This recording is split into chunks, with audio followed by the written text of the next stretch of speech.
உங்களை ஆசீர்வதிப்பார். ஆண்டவருடைய நாமம் மகிமைப்படுவதாக. இந்த காலையில் நம்ம தியானிக்க இருக்கிற தெய்வ செய்தி தலைப்பு என்னவென்றால், விசுவாசம் நின்று கொண்டு பார்க்க வைக்கும். விசுவாசம் நின்று கொண்டு பார்க்க வைக்கும். அப்பா மேலே நாம் வைக்கிற விசுவாசம் எல்லா அற்புதங்களையும் அதிசயங்களையும் நின்று கொண்டு பார்க்கும்படி செய்வார். உங்களை நிற்க வச்சு பார்க்க வைப்பார். ஆண்டவர் மேலே நம்ம விசுவாசமாக இருக்கணும். நம்ம பார்வையை நாம் மாற்றணும். அவிவிசுவாசமான காரியங்களையே நாம் பார்த்து கொண்டு இருக்கக்கூடாது. எதிர்மறையான காரியங்களையே நம்ம பார்த்து கொண்டு இருக்கக்கூடாது. அப்போ விசுவாசம் நின்று கொண்டு பார்க்க வைக்கும். உங்களை பார்க்க வைக்கும். விசுவாசம் நின்று கொண்டு செங்கடலை கடந்த சம்பவத்தை நம்ம தியானித்து கொண்டு இருக்கிறோம்.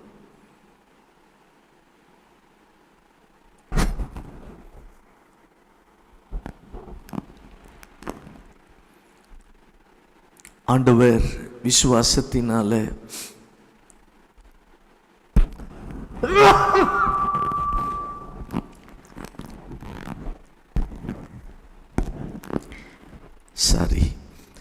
விசுவாசத்தினால செங்கடலை கடக்க வைத்தார். அதே போல விசுவாசத்தினாலே அவங்க மேலே பார்த்த பொழுது மன்னாவை கர்த்தர் கொடுத்தார்.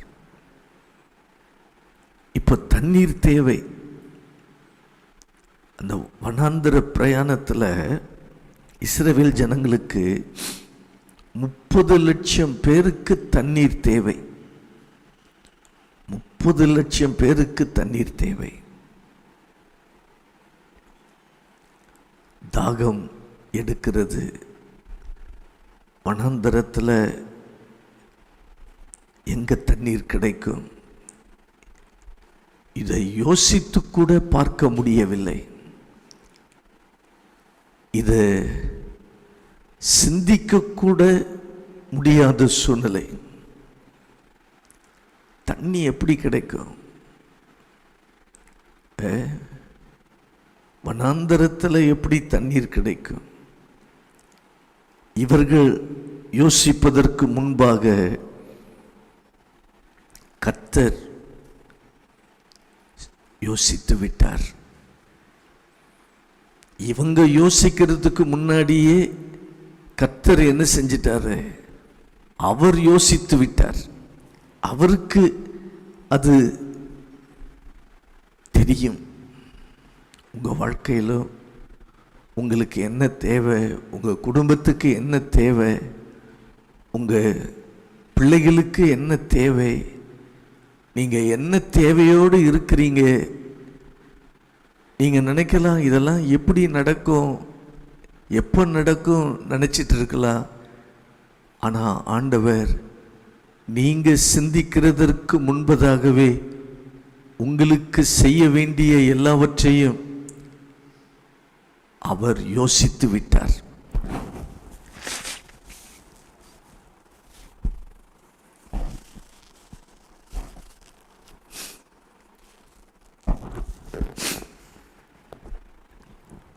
அவருக்கு எல்லாம் தெரியும். ஆண்டவர் எல்லாவற்றையும் அவர் யோசித்து விட்டார். அவர் அற்புதத்தை உங்களுக்காக யோசித்து விட்டார். கற்பனை பண்ணி கூட பார்க்க முடியாத விதத்தில் கர்த்தர் காரியத்தை அன்றைக்கு நடப்பித்தார். அவங்களால அந்த தண்ணீர் எப்படி கிடைக்கும்? 30 லட்சம் ஜனங்களுக்கு அவங்க கற்பனை பண்ணி பார்க்க முடியாத அளவில் கர்த்தர் காரியங்களை நடப்பித்தார். கர்த்தர் சொல்கிறார், நீங்க நினைத்து பார்க்க முடியாத வழியிலே, விதத்திலே உன் வாழ்க்கையில் உன் தேவைகளை நான் என்ன செய்வேன்? சந்திப்பேன். அது அப்படியே விசுவாசிங்க. நீங்க நினைச்சு கூட பார்க்க முடியாத விதத்தில் உங்க தேவையை கர்த்தர் சந்திப்பார். அதான் நம்ம கர்த்தர். நீங்க நினைக்க முடியாத விதத்திலே அவர் செய்வார். அப்ப இஸ்ரவேல் ஜனங்களுக்கு என்ன செய்தார்? அவங்க நினைத்து கூட பார்க்க முடியாத விதத்திலே கன்மலையில் இருந்து தண்ணீரை வரும்படி கர்த்தர் செய்தார். எந்த மனுஷனாவது இதை யோசித்திருப்பானா? கன்மலையில் இருந்து தண்ணீர் வருன்னு ஒருவரும் யோசித்து பார்த்திருக்க முடியாது. ஆனால் ஆண்டவர் சொல்லிட்டாரு, நின்று கொண்டு பாருங்கள். நீங்க நின்று கொண்டு பாருங்கள். அந்த வசனம் எங்க இருக்குது? யாத்திராகமம் 14:13. நின்று கொண்டு இன்றைக்கு கர்த்தர் செய்யும் ரட்சிப்பை பாருங்கள். நம்ம வேலை நின்று கொண்டு பார்க்கணும். நம்ம குழம்பிக் கொண்டே இருக்கக்கூடாது. காலமெல்லாம் நம்முடைய மனதை அலைபாயும்படி விட்டுவிடக்கூடாது. விசுவாசம் என்பது நின்று கொண்டு பார்ப்பது. அதான் விசுவாசம். நீங்க பார்ப்பீங்க. விசுவாசமானது நம்பப்படுகிறவைகளின் உறுதியும் காணப்படாதவைகளின் நிச்சயமாய் இருக்கிறது. நீங்க பார்ப்பீங்க. நின்று கொண்டு கர்த்தர் உங்களை பார்க்க வைப்பார். கன்மலையிலிருந்து தண்ணீர் வருமா? வரும். இதை சொன்னா யாரும் நம்ப மாட்டாங்க. யார் நம்புகிறார்களோ நம்பவில்லையோ, தேவை தண்ணீர், தாகம் தீர வேண்டும். நான் குடிக்கிறேன். நீங்க நம்பினால் நம்புங்கள், நம்பவில்லை என்றால் போங்கள். கன்மலையிலிருந்து தண்ணீர் வந்தது. இஸ்ரவேல் ஜனங்கள் வனாந்திரத்தில் கன்மலையிலிருந்து வரும் தண்ணீரை பார்த்தார்கள், குடித்தார்கள்.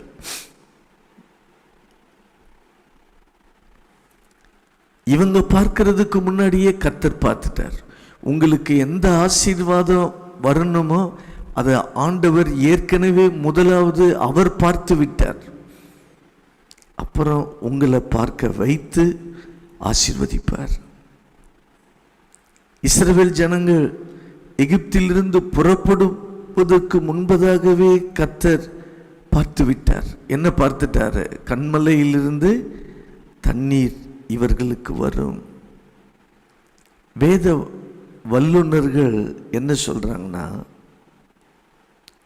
கன்மலையை அடித்தவுடன், மோசே அடித்தவுடன் தண்ணீர் வந்ததே, அது ஒரு பாறை, ஒரு கன்மலை, அது ஒரு பாறை.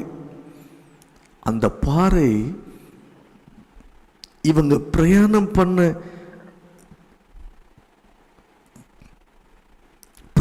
பண்ணுகிற இடமெல்லாம் அந்த கன்மலை கூடவே சென்றதாம். அதாவது உருண்டு கொண்டே சென்றதாம். ஆண்டவர் உருண்டு கொண்டு போகும்படி வைத்தார். இவங்க போக போக மேகஸ்தம்பம் எப்படி சென்றதோ, அக்கினி ஸ்தம்பம் இவர்கள் போக போக சென்று கொண்டிருந்த மாதிரி இவங்களுக்கு தண்ணீர் கொடுப்பதற்கு அந்த கன்மலை இவங்க போக போக இவர்களோடு கூட வந்து கொண்டே இருந்தது. ஏன்னா 30 லட்சம் ஜனங்கள் தண்ணீர் குடிக்கணும். அப்ப தண்ணீரை எப்படி கொடுத்தார்? கண்மலையில் இருந்து கொடுத்தார். அது தண்ணீர் வருது. கண்மலையில் இருந்து வர தண்ணீர்னா எப்படி இருக்கும் பாருங்க. ஆண்டவர் சுத்தமான தண்ணீர் ஜனங்களுக்கு கொடுத்தார். இதை யார் செய்ய முடியும்? நீங்களும் நானும் ஆராதிக்கிற தேவனால தான் இதை செய்ய முடியும். உங்க வாழ்க்கையிலும் உங்களுக்கு என்ன நன்மை தேவையோ அவர் செய்து முடிப்பார். அவர் நேசிக்கிற ஆண்டவர் உங்களுக்காக எல்லாவற்றையும் செய்து முடிப்பார். அப்படிப்பட்ட அற்புதத்தை எதிர்பாருங்கள். அப்படிப்பட்ட அற்புதம் நமக்கு தேவையா இருக்கிறது. கண்மலை நமக்கு பிளக்க வேண்டியது அவசியமாக இருக்கிறது. பைபிள் சொல்லுது, அந்த ஞான கண்மலை யாரா? இயேசு. அந்த ஞான கண்மலை இயேசு. அப்ப அந்த கண்மலை, இயேசுவாகிய கண்மலை பிளக்கப்பட்டதா? சொல்லுங்க, பிளக்கப்பட்டதா? பிளக்கப்பட்டுச்சு. எப்போ? கல்வாரி சிலுவையில் அவர் அறையப்படும் பொழுது அவர் சரீரமெல்லாம் பிளக்கப்பட்டது. அவர் கண்மலை. அப்போ நமக்கு ஆசீர்வாதம் எல்லாம் எங்கிருந்து வருகிறது? கண்மலையிலிருந்து வருகிறது. நம்மோடு கூடவே வருகிறார். கிறிஸ்து நம்மோடு கூடவே இருக்கிறார். நமக்குள்ளேயே வாசமாய் இருக்கிறார். ஏன்? அவர் கண்மலை, பிளக்கப்பட்ட கண்மலை, நமக்கு வரவேண்டிய ஆசீர்வாதங்கள், ஜீவ தண்ணீர், இதெல்லாம் நமக்கு கொடுப்பதற்காக தான். இயேசுவின் நாமத்தில் அவருடைய ஊழியக்காரனாக சொல்கின்றேன், உங்கள் வாழ்வில் கண்மலையிலிருந்து புறப்பட்டு வருகிற அற்புதங்கள் கர்த்தர் இன்றைக்கு செய்வார். அற்புதங்களை செய்ய அவர் வல்லவராக இருக்கிறார். நாம் ஆராதிக்கிற தேவன் உண்மை உள்ளவர். நாம் ஆராதிக்கிற தேவன் வல்லமை உள்ளவர். அவர் எல் எலியோன், உன்னதமான தேவன். உன்னதமான ஆசீர்வாதங்களை உங்களுக்கு கொடுப்பார். அவர் எல் ஷடாய், சர்வ வல்லவர். உங்கள் வாழ்க்கையில் கர்த்தர் அதை அவர் செய்வார். உங்க வேலை என்ன? என் வேலை என்ன? விசுவாசத்தோடு நின்று பார்க்கணும். அதான் நம்ம வேலை. பார்க்கணும். இஸ்ரவேல் ஜனங்கள் மேலே இருந்து வந்த மன்னாவை அவங்க பார்க்கணும். செங்கடல் ரெண்டாய் பிரிந்ததே, அதை நம்ம மனதில் கொஞ்சம் பார்க்கணும்.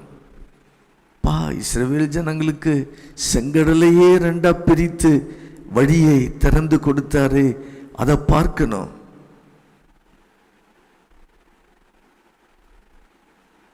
அந்த கடல் பிளக்கிறதை பார்த்தா என் வாழ்க்கையில் என்ன நடக்கும் என்று கேட்கலாம். உங்க வாழ்க்கையில் உள்ள கடல் பிளக்கப்படும். உங்களுக்கு முன்னாடி இருக்கிற தடையாகிய கடல் அது பிளக்கப்படும். உங்க வாழ்க்கையில் எழும்புகிற அலைகளை நீங்க பார்த்து கொண்டு இருக்கிறீங்க. கண்ணை மூடனாலும் அந்த அலைகள் தான் வருகிறது. நான் என்ன செய்ய போகிறேன்? இரவுல தூங்கினாலும் அந்த அலைகள் தான் பிரச்சனை, போராட்டம் என்கிற அலைகள் தான் ஞாபகத்துக்கு வருகிறது. செங்கடல் ரெண்டாய் பிரிந்தது, அதை பாருங்க.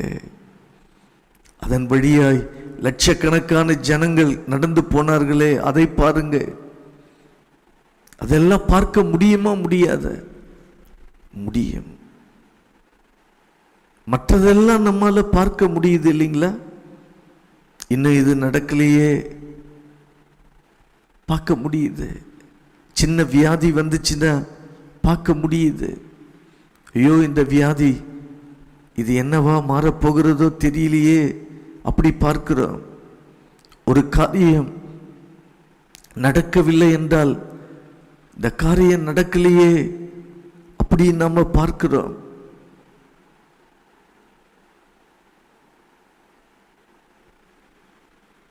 பிசாசு எதிராகத்தான் பார்க்க வைப்பான். பிசாசுடைய நோக்கம் என்ன? உங்களை அழிக்கணும். அதான் அவனுடைய நோக்கம். அதைத்தான் அவன் பார்த்து கொண்டிருக்கிறான். இப்ப நீங்க அதை பார்க்க கூடாது. என் வாழ்க்கை அழிஞ்சிருமா, என் பிள்ளைகள் வாழ்க்கை அழிஞ்சிருமா, என்ன ஆகும் அப்படின்னு நீங்க பார்க்க கூடாது. உங்க பார்வையை நீங்க மாற்ற வேண்டும். விசுவாச பார்வை ஆண்டவரிடத்துல பெற்றுக்கொள்ளுங்கள். ஏன் நீங்க மனதை போட்டு குழப்பிக்கொள்றீங்க? இது எப்படி ஆகுமோ, என்ன நடக்குமோ, எதிர்மறையா ஏன் நீங்க சிந்திக்கிறீங்க? உங்க பார்வையை மாற்றுங்க. என்ன பார்வை? விசுவாச பார்வை வரட்டும். நீங்கள் நின்று கொண்டு கர்த்தர் உங்களுக்கு செய்யும் ரட்சிப்பை பாருங்கள். உங்க கண்ணை மூடிக்கொண்டு உங்களுக்கு எதிரான செங்கடல் பிளந்து வழியை திறக்கிறதை பாருங்கள். அந்த கடல் வழியே இஸ்ரவேல் ஜனங்கள் நடந்து போனார்களே, அதை பாருங்க. உங்களையும் நடக்க வைப்பார். உங்களுக்காகவும் கர்த்தர் வழியை அவர் திறப்பார். விசுவாசத்தோடு அதை பாருங்க. விசுவாசம் நின்று கொண்டு பார்க்க வைக்கும். நீங்க நடந்து போகிறத பாருங்க. உங்களுக்கு முன்னாடி செங்கடல் போல பல தடைகள் இருக்கலாம். ஆனா நீங்க கடந்து போகிறத பாருங்க. உங்களுக்காக மன்னா வானத்திலிருந்து பொழிகிறத பாருங்க.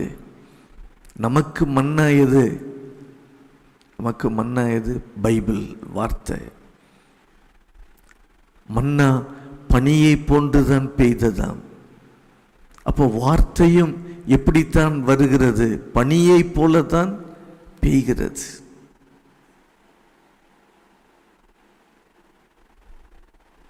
கர்த்தருக்கு தெரியும், என் பிள்ளைங்க வனாந்தரத்தில் நடக்கும் பொழுது பசியில இருந்து விடக்கூடாது, பட்டினியில இருந்து விடக்கூடாது.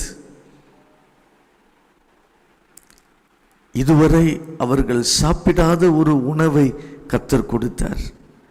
வனாந்தரத்தில் போஷிப்பதற்கு உண்மை உள்ளவராய் இருந்தார். இன்றைக்கும் ஆண்டவர் வார்த்தைகளை கொடுத்து ஆசீர்வதிக்க வல்லமை உள்ள தேவனாய் நம்முடைய ஆண்டவர் இருக்கிறார். அதேபோல் கன்மலையில் இருந்து வருகிற ஆசீர்வாதங்களை பாருங்க. இயேசுதான் அந்த கன்மலை. எதிரி பிசாசு எதை பார்க்கிறானோ அதை பார்க்காதீங்க. அவன் எல்லாம் எதிர்மறையா காட்டுவான், குழப்பத்தை காட்டுவான். நீங்க கர்த்தர் செய்யும் ரட்சிப்பை பாருங்க. அவரை நோக்கி பாருங்க. வேதம் என்ன சொல்கிறது? அவர்கள் அவரை நோக்கி பார்த்து பிரகாசம் அடைந்தார்கள், அவர்கள் முகங்கள் வெட்கப்படவில்லை. விசுவாசம் நின்று கொண்டு பார்க்க வைக்கும். நீங்க விசுவாசத்தோடு ஆண்டவரை பார்ப்பீங்கன்னா உங்களுக்கு அந்த அற்புதம் நடக்க ஆரம்பித்து விடும். நாம தான் கண்ணை திறந்து பார்க்கணும். ஆண்டவர் சொன்னார், உபாகமம் 1ஆம் அதிகாரம் 8வது வசனத்தின் முதற் பகுதி, இதோ இந்த தேசத்தை உங்களுக்கு முன்பாக வைத்தேன்.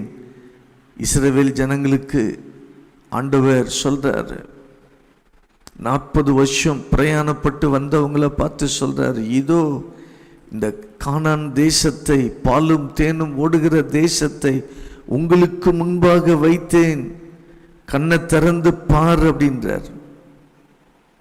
நீங்க அதை சுதந்தரித்து கொள்வீர்கள். உபாகமம் 1:8 கண்ணை திறந்து பார்.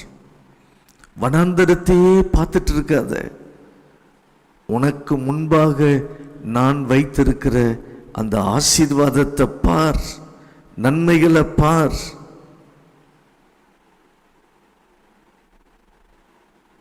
கர்த்தர் உங்களுக்காக ஒரு நன்மையை ஆயத்தப்படுத்தி வைத்திருக்கிறார், ஆசீர்வாதத்தை ஆயத்தம் பண்ணி வைத்திருக்கிறார்.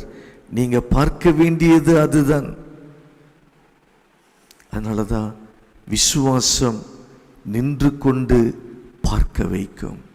ஜெபம் பண்ணுவோம். நல்ல ஆண்டவரே, நாங்கள் விசுவாச வாழ்க்கை வாழணுமாப்பா. நாங்கள் விசுவாச வாழ்க்கை வாழ்ந்தால் விசுவாசம் நின்று கொண்டு பார்க்க வைக்கும். உடைய பிள்ளைகளுக்காக நீங்கள் வைத்திருக்கிற அற்புதங்கள், அதிசயங்கள் அவர்கள் நின்று கொண்டு பார்ப்பதற்கு உதவி செய்யுங்க. இன்றைக்கு பார்ப்பதற்கு உதவி செய்யுங்க. பார்வையை மாற்றக்கூடிய கிருபையை தாங்க. அவிவிசுவாசமான காரியங்களை பார்க்கக்கூடாது. சாத்தான் காட்டுகிற எதிர்மறையான காரியங்களை பார்க்கக்கூடாது. விசுவாசத்தோடு நின்று கொண்டு கர்த்தர் செய்கிற காரியங்களை பார்ப்பதற்கு பிரகாசமுள்ள கண்களை தாரும். தாழ்த்துகிறோம். ஒவ்வொருவரையும் ஆசீர்வதிங்க. இயேசுவின் நாமத்தில் ஜெபிக்கிறேன் நல்ல பிதாவே, ஆமேன், ஆமேன். கர்த்தர் உங்களை ஆசீர்வதிப்பார். தோத்திரம்.